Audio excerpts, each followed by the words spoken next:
Bismillahirrahmanirrahim. Alhamdulillahi rabbil alamin. Wassalatu wassalamu ala ashrafil anbiya'i wal mursalin. Nabiyyina Muhammadin sallallahu alaihi wasallam. Wa ala alihi wa sahbihi ajma'in. Muslimin dan muslimat yang dirahmati Allah. Assalamualaikum warahmatullahi wabarakatuh. Alhamdulillah, selamat kita bertemu kembali dalam siri penghayatan kita, usaha kita untuk mengambil contoh tauladan daripada orang-orang yang pernah melingkungi hidup Nabi besar kita, Nabi kesayangan kita, Nabi Muhammad sallallahu alaihi wasallam, sejarah para sahabat. Insya-Allah pada siaran kali ini, sahabat yang ke-48 dalam senarai yang pernah digariskan oleh Syekh Khalid Muhammad Khalid dalam kitabnya Ar-Rijal Haular Rasul, sahabat yang bernama Abdurrahman bin Abu Bakar. Benar muslimin dan muslimat yang dirahmati Allah, apabila kita mendengar nama ayahnya Abu Bakar, ada di antara kita yang menerka, ini anak sahabat agung Abu Bakar As-Siddiq radhiyallahu anhu ke atau orang lain. Benar muslimin dan muslimat yang dirahmati Allah, beliau adalah salah seorang di antara anak-anak Abu Bakar As-Siddiq radhiyallahu anhu. Insan yang pertama yang memeluk Islam dari kalangan mereka di luar rumah Rasulullah sallallahu alaihi wasallam. Kita dah sama-sama sedia maklum, 4 orang yang merupakan orang-orang yang pertama memeluk Islam. 3 daripada mereka adalah yang tinggal serumah dengan Nabi sallallahu alaihi wasallam. Isteri kesayangan baginda Khadijah binti Khuwailid, yang keduanya adalah pembantu baginda sallallahu alaihi wasallam Zaid bin Al-Harithah, yang ketiganya adalah sepupu baginda Ali bin Abi Talib, dan Abu Bakar adalah yang keempat, sahabat Rasulullah sallallahu alaihi wasallam, insan yang dalam senarai pertama yang dijamin syurga oleh Rasulullah sallallahu alaihi wasallam dari kalangan para sahabat. Namun jamaah yang dirahmati Allah, insan yang pertama memeluk Islam tidak bermakna anak-anaknya juga merupakan orang-orang yang pertama memeluk Islam. Termasuklah anak yang bernama Abdurrahman bin Abu Bakar, yang sedang kita hayati sejarah berkaitan dengan biografi hidupnya dalam siaran kali ini. Jamaah yang dirahmati Allah, walaupun ayahnya Abu Bakar As-Siddiq radhiyallahu anhu turut bersama Rasulullah sallallahu alaihi wasallam menyebarkan Islam, orang-orang seperti Abdurrahman bin Auf, Abu Ubaidah bin Al-Jarrah, Uthman bin Affan adalah antara mereka yang memeluk Islam hasil usaha yang dibuat oleh Abu Bakar As-Siddiq radhiyallahu anhu, ayahnya. Tetapi anaknya Abdurrahman ini tetap merupakan seorang musyrik. Bukan sekadar itu jamaah yang dirahmati Allah, Abdurrahman bin Abu Bakar pernah menyertai salah seorang di antara tentera pihak musyrikin Quraisy dalam perang Badar dan dalam perang Uhud, yaitu memerangi orang-orang Islam. Termasuklah dalam peperangan Badar, apabila ia menampilkan dirinya untuk mengadakan perang tanding one to one menentang ayahnya, ia mencabar ayahnya Abu Bakar As-Siddiq radhiyallahu an yang bersama-sama dengan Rasulullah sallallahu alaihi wasallam. Tapi jamaah yang dirahmati Allah, walaupun cabaran yang dibuat oleh si anak ni, Abdul Rahman ini, Rasulullah sallallahu alaihi wasallam tahu Abu Bakar As-Siddiq radhiyallahu an mahu tampil ke hadapan sebab dicabar oleh anaknya yang musyrik itu. Rasulullah sallallahu alaihi wasallam menegah Abu Bakar dari menyahut cabaran anaknya sendiri. Sebab itulah tak jadi perang tanding. Sebab yang ingin ditentang oleh Abdul Rahman adalah ayahnya sendiri. Bila Rasulullah sallallahu alaihi wasallam menegah ayahnya Abu Bakar dari menyahut permintaan dan seruan, malah cabaran daripada anaknya, maka dengan sendirinya Abdul Rahman pun berundur ke belakang. Bayangkan jamaah yang dirahmati Allah. Ia sanggup menentang ayahnya hanya kerana ayahnya seorang Muslim dan dia masih seorang kafir. Lalu, penentangan dan permusuhan yang begini punya hebat. Kapankah? Bilakah hidayah ini menyelinap masuk ke dalam jiwanya? Ke dalam jiwa, hati dan kehidupan malah. Kehidupan Abdul Rahman bin Abu Bakar ini. Mari kita menyingkap jamaah yang dirahmati Allah. Sejarah yang berlaku tahun ke-7 Hijriah. Tahun ke-7, Masya Allah. Apabila Rasulullah sallallahu alaihi wasallam pada tahun ke-6, setahun sebelumnya, berhasrat untuk menunaikan umrah, bawa bersama beberapa sahabat. Kebanyakan mereka adalah dari kalangan muhajirin.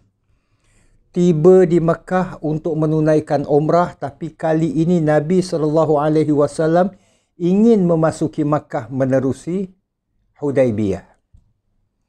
Sekitar 70 km lebih sedikit.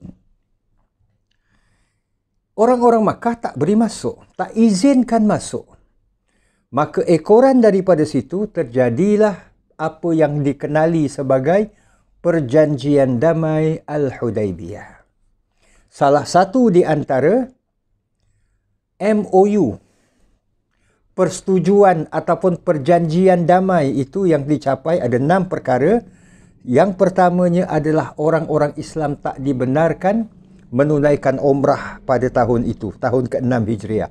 Tapi dibenarkan pada tahun berikutnya, tahun ke-7 Hijriah. Nah, jamaah yang dirahmati Allah. Tahun ke-7 lah. Rasulullah sallallahu alaihi wasallam bersama-sama dengan para sahabat dari Al-Madinah Al-Munawwarah bergerak menuju ke Makkah menunaikan umrah. Visa, kalaulah pada ketika itu sesuai kita namakan visa, iaitu keizinan yang diberikan oleh orang-orang musyrikin Quraisy kepada Rasulullah dan orang-orang Islam untuk menunaikan umrah, masuk ke Makkah, buat umrah suka hati selama 3 hari je. Tak boleh lebih. Jamaah dirahmati Allah. Kalaulah kita dah mengenakan pakaian ihram, kemudian masuk ke Makkah, tinggal kita laksanakan apa dia? Kita tawaf, kita sa'i dan kita tahallul. 1 jam lebih, 2 jam dah selesai. Dah selesai umrah. Tak payah nak tunggu 1 hari. Tapi kerana keizinan yang diberikan selama 3 hari kepada Rasulullah dan para sahabat, maka Rasulullah SAW memanfaatkan hari-hari yang dibenarkan itu untuk, bukan Rasulullah buat umrah berulang-ulang, tidak. Tapi Rasulullah SAW gunakan waktu tersebut untuk berdakwah. Menyebarkan nilai-nilai murni agama Islam. Termasuk para sahabat, di mana mereka menziarahi kaum keluarganya. Jamaah yang dirahmati Allah, berserta dengan Nabi sallallahu alaihi wasallam dan para sahabat yang menunaikan umrah tahun ke-7 Hijriah yang dikenali sebagai umrah qada itu, salah seorang di antara sahabat-sahabat ini adalah Abu Bakar As-Siddiq radhiyallahu anhu. Jamaah yang dirahmati Allah, kita pause sebentar untuk kita lihat dunia dakwah. Dakwah ni bukan hanya sekadar ceramah. Dakwah bukan hanya setakat disampaikan menerusi mimbar, menerusi khutbah, menerusi forum, ahli panel forum dan sebagainya. Dakwah ini jamaah yang dirahmati Allah, selain daripada ia merupakan ceramah, merupakan kuliah, merupakan khutbah dan sebagainya, itu dakwah secara formal. Ada dakwah yang disampaikan, yang disebarkan, bahkan yang ditunjukkan menerusi akhlak dan pergaulan. Inilah yang ditunjukkan oleh para sahabat radhiyallahu anhum di bawah pimpinan Nabi sallallahu alaihi wasallam, termasuklah Abu Bakar As-Siddiq. Ia menggunakan kesempatan semasa berada di Makkah 3 hari itu untuk menziarahi kaum keluarganya, termasuk menziarahi anaknya yang masih musyrik, Abdul Rahman ini sendiri. Abdul Rahman cukup tersentuh apabila ayah yang dicabar untuk bertanding dalam perang Badar, ayah yang ia lihat berada di pihak musuhnya, iaitu di pihak orang-orang Islam dalam peperangan Uhud, kini ayahnya mengenepikan permusuhan itu, datang menziarahi anaknya sendiri. Anak ziarah orang tua itu biasa, tapi orang tua datang menziarahi anak sebab dah lama tak jumpa. Jamaah yang dirahmati Allah, ini dakwah. Dakwah yang digunakan, yang disampaikan ataupun yang ditunjukkan oleh Abu Bakar As-Siddiq radhiyallahu anhu. Jamaah yang dirahmati Allah, di sinilah bermulanya putik-putik hidayah berkembang dalam jiwa, dalam hati, dalam benak fikiran, malah dalam kehidupan Abdul Rahman bin Abu Bakar. Apabila ayahnya ziarah, bertanyakan khabar, malah ada di antara sahabat-sahabat yang datang dari Madinah menunaikan umrah ini, datang bawa oleh-oleh, bawa buah tangan, bawa hadiah. Nabi pernah ajarkan, saling beri hadiahlah antara kamu, niscaya akan timbulkan rasa kasih sayang di antara kamu. Tahadau tahabu, kata Nabi. Jadi, ada di antara para sahabat yang berbuat demikian. Jamaah yang dirahmati Allah, ini menyentuh jiwa dan perasaan Abu Bakar As-Siddiq radhiyallahu. Di samping itu, ia melihat bagaimana orang-orang Islam begitu mesra terhadap orang-orang musyrikin Quraisy. Ya, perang Badar mereka pernah berperang. Perang Uhud mereka pernah berperang. Malah 2 tahun lalu, perang Khandak tahun ke-5 Hijriah maksudnya, mereka juga pernah berperang. Tapi jamaah yang dirahmati Allah, kita perhatikan, dengan yang demikian itu, Abdul Rahman bin Abu Bakar mula memeluk Islam. Apabila Rasulullah sallallahu alaihi wasallam pulang dari Makkah kembali ke Madinah, Abdul Rahman terfikir, dan akhirnya jamaah yang dirahmati Allah, dengan mengendarai untanya, ia meninggalkan kota suci Makkah, meninggalkan berhala-berhala Tuhan-Tuhan yang dia sembah, menuju kepada hidayah Allah. Ia ingin mendapatkan Rasulullah sallallahu alaihi wasallam, ingin mendakap ayahnya sendiri yang telah pun memeluk Islam lebih lama sebelum dia sendiri memeluk Islam. Itulah jamaah yang dirahmati Allah. Detik-detik yang menyebabkan Abdurrahman bin Abu Bakar ini memeluk Islam. Sebab itulah jamaah yang dirahmati Allah. Untuk menarik orang kepada Islam, kita sebagai umat Islam seharusnya, sewajarnya, bahkan sudah semestinya menunjukkan akhlak yang baik. Akhlak yang baik bukan hanya sekadar dalam hubungan, dalam interaksi antara kita sesama Muslim sahaja. Tidak. Kita masih ada tali persaudaraan dengan mereka di luar sana, mereka yang belum Islam sekalipun. Iaitu persaudaraan kita ini semuanya adalah seinsan. Bapa kita sama, iaitu Nabi Allah Adam AS. Kita yang Muslim, ayah kita, insan pertama yang kita akui adalah Nabi Allah Adam. Yang kafir pun begitu juga. Dia tidak menyebabkan kita ini menjadi eksklusif. Menjadi rasa kita ini cukup istimewa kerana kita ini Muslim dan dia itu non-Muslim. Jadi jamaah dirahmati Allah. Dengan interaksi dan akhlak yang mulia seperti ini, contoh tauladan yang ditunjukkan, inilah yang membuatkan hati orang-orang antara lain insya-Allah. Soal hidayah adalah di tangan Allah, di sisi Allah. Kita hanya menjalankan tanggungjawab kita sebagai seorang Muslim, tanggungjawab kita terhadap agama Islam kita. Akhirnya dia nak terima ataupun tidak, terpulang. Kadang-kadang Islam tu tak perlu dicakapkan. Peluklah Islam. Marilah, jadilah sebagai seorang Muslim. Kadang tak perlu dicakapkan. Tapi apabila seorang Muslim itu menunjukkan akhlak yang baik dalam pergaulan, ya, ini yang boleh membuka hati orang-orang yang bukan Islam. Sejarah telah menunjukkan. Antaranya inilah sejarah bagaimana Abdurrahman bin Abu Bakar ini memeluk Islam. Sejak ia memeluk Islam, ia hidup di samping Rasulullah sallallahu alaihi wasallam. Sebagaimana yang kita maklumi bersama jamaah, Abdurrahman bin Abu Bakar memeluk Islam bila? Tahun ke-7 Hijriah. Bermakna ia dah merasa aku ini terlalu terlewat untuk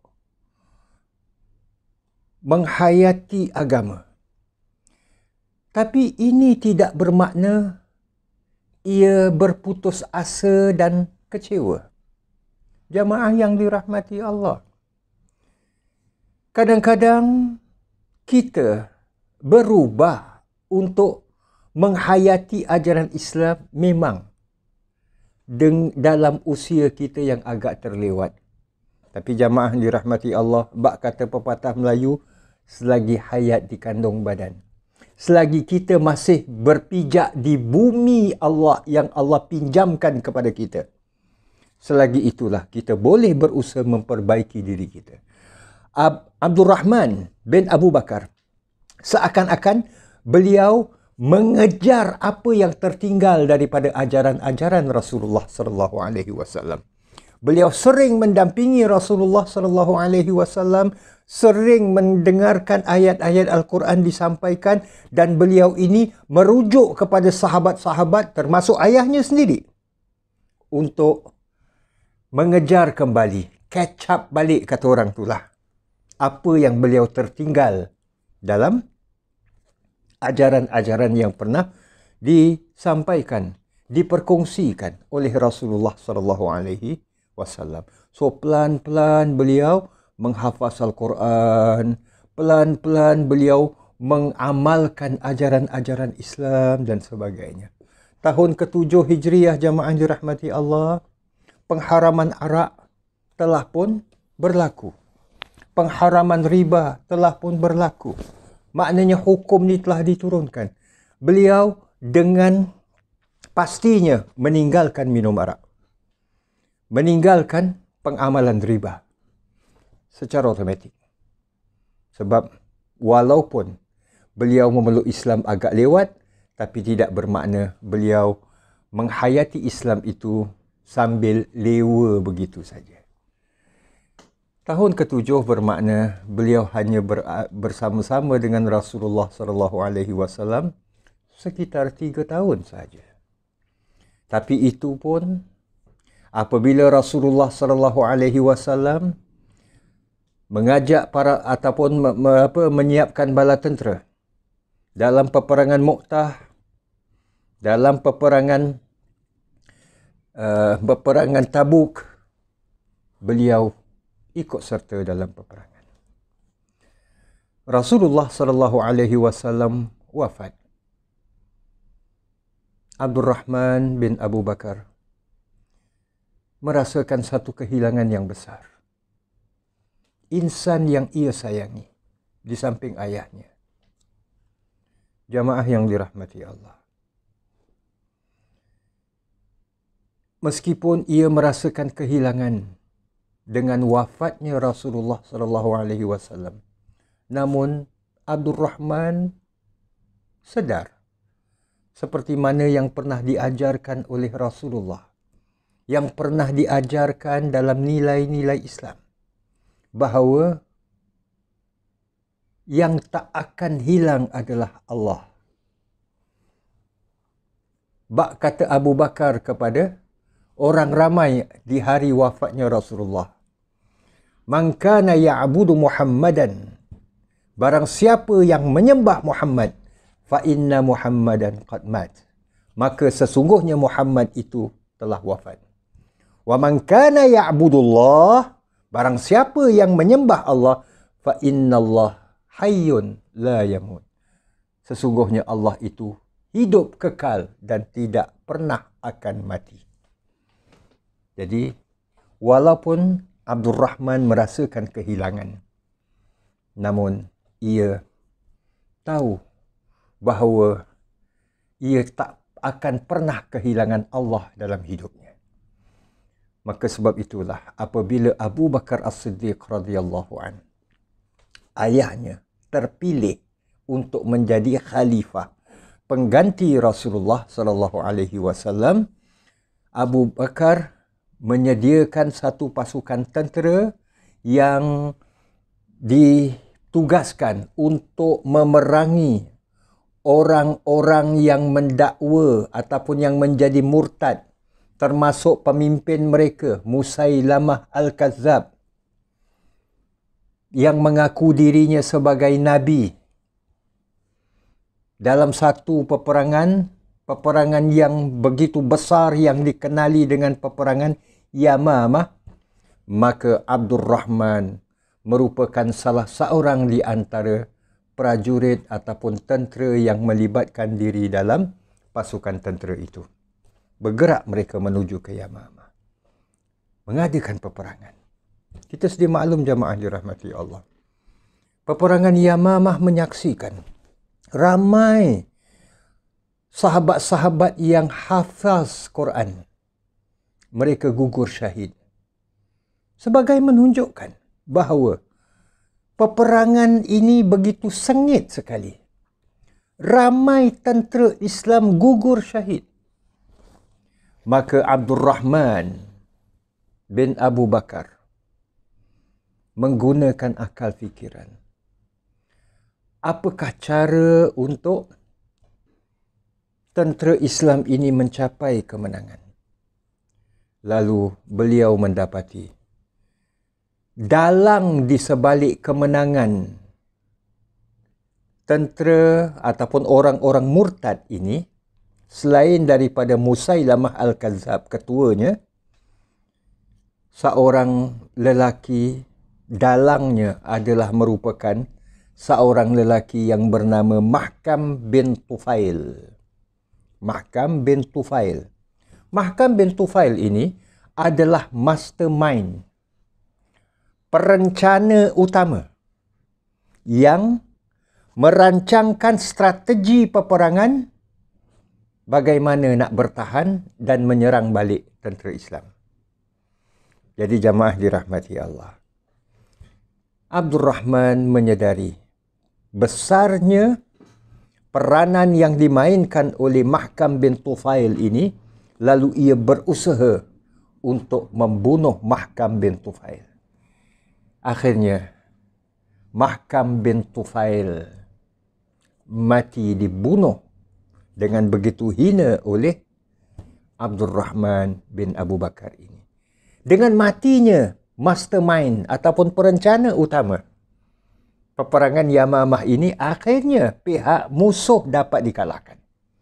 Secara tidak langsung, sedikit demi sedikit. Sebab perencana utama mereka dah mati. Dah habis dah. Maka dengan yang demikian, dapat dikatakan ataupun boleh disimpulkan, peranan, bahkan sumbangan, jasa yang dimainkan oleh Abdul Rahman bin Abu Bakar ini dalam peperangan Yamamah begitu besar sekali, iaitu dengan menumpaskan Mahkam bin Tufail, perencana utama ini. Jamaah dirahmati Allah, ia meneruskan kehidupannya sebagai seorang Muslim yang terus mengamalkan dan menghayati ajaran-ajaran Islam. Sehinggalah Abu Bakar ayahnya wafat, diganti oleh Umar. Umar wafat, diganti oleh Osman.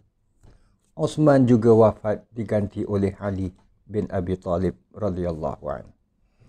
Kemudian jamaah yang dirahmati Allah, kita sedia maklum, di zaman Sayyidina Ali bin Abi Talib ada kekacauan di kalangan umat Islam ini sendiri. Abdul Rahman sengaja mengelakkan diri daripada terlibat dalam kancah pergolakan yang berasaskan politik ini. Maka itu jamaah yang dirahmati Allah, beliau tidak mahu berpihak dengan mana-mana pihak, yang menyebelahi Sayyidina Ali mahupun yang menyebelahi Muawiyah bin Abi Sufyan. Jamaah dirahmati Allah, setelah Sayyidina Ali wafat, maka umat Islam disatukan oleh Muawiyah bin Abi Sufyan. Dan Muawiyah bin Abi Sufyan dalam pentadbirannya, kepimpinannya sebagai khalifah, ia bercadang apabila ia gugur ataupun ia meninggal dunia, wafat, maka ia telah menamakan anaknya Yazid, iaitu Yazid bin Muawiyah, sebagai penggantinya sebagai khalifah. Hal ini, berita ini telah disebarkan dengan datangnya seorang perutusan ke Al-Madinah Al-Munawwarah untuk menyampaikan berita ini. Sahabat-sahabat mahupun tabi'in pada ketika itu, dah generasi tabi'in pun dah memang ada, mereka tak setuju. Mana boleh Khalifah Amirul Mukminin ini mewariskan anaknya untuk menjadi khalifah sebagai penggantinya. Ia seharusnya dibuat secara pemilihan. Bukan ayah bila mana meninggal dunia melantik anaknya untuk meneruskan ataupun menjadi penggantinya. Hal ini tidak dipersetujui oleh para sahabat di Madinah. Dan orang yang pertama menentangnya adalah Abdul Rahman bin Abu Bakar ini. Dan Abdul Rahman bin Abu Bakar menyatakan, sewaktu Abu Bakar wafat, Abu Bakar tidak pernah menamakan anak-anaknya untuk menjadi khalifah, penggantinya. Iaitu termasuk dirinya sendiri. Umar pun begitu juga. Osman pun begitu juga. Ali pun begitu juga. Kenapa Muawiyah berbuat demikian?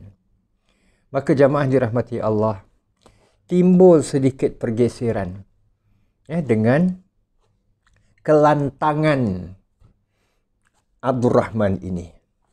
Maka jamaah dirahmati Allah, dalam sebahagian riwayat ada menyebutkan bahawa orang-orang Muawiyah telah bergerak menuju ke Madinah untuk menangkap Abdul Rahman. Jadi sebelum itu terjadi, Abdul Rahman bergerak meninggalkan Madinah, bumi di mana disemadikan jasad insan yang mulia Rasulullah SAW. Beliau ke mana? Beliau kembali ke Mekah. Dan untuk beberapa hari beliau bersembunyi di rumah adiknya, menumpang di rumah adiknya. Siapa adiknya? Adik Abdul Rahman ini tak lain dan tidak bukan adalah Ummul Mukminin Aisyah radhiyallahu anha.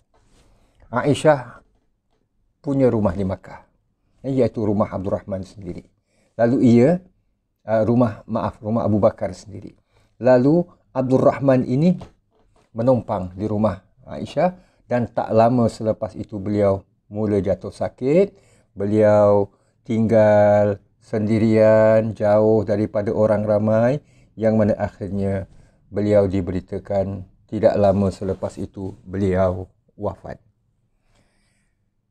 Di Madinah, malah di Syam, ada orang menyebarkan berita palsu apabila Abdul Rahman secara tegas tidak bersetuju terhadap perlantikan Yazid bin Muawiyah sebagai khalifah apabila ayahnya Muawiyah bin Abi Sufyan ini wafat.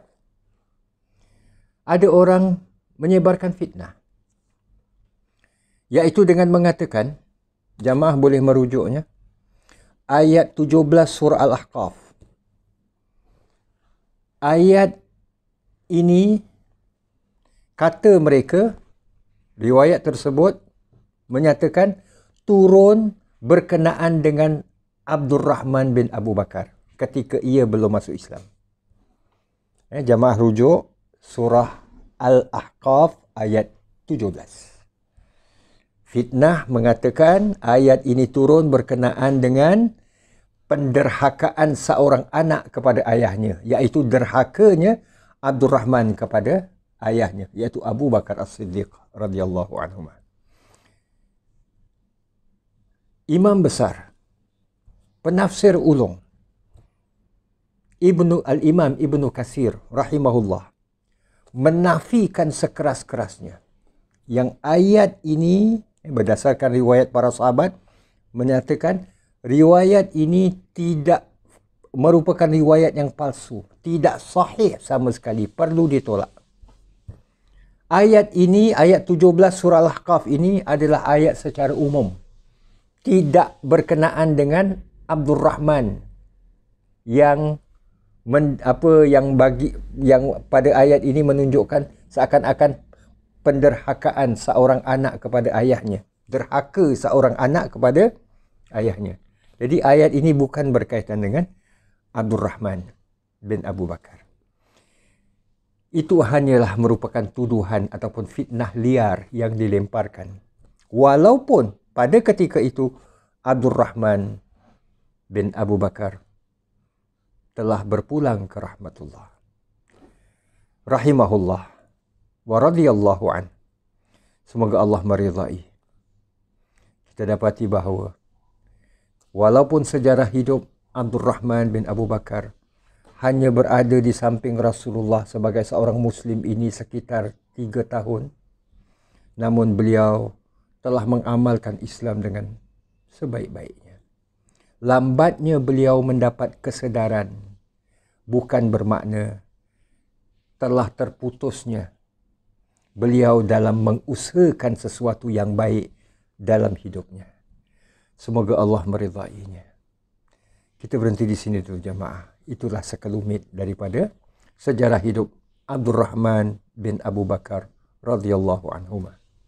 InsyaAllah kita akan hayati sejarah yang lain pula dalam pertemuan kita dalam siaran yang akan datang dengan izin Allah. Terima kasih sekali lagi di atas kesudian bersama. Aqulu qawli hadha wa astaghfirullahal azim li wa lakum. Wassalamualaikum warahmatullahi wabarakatuh.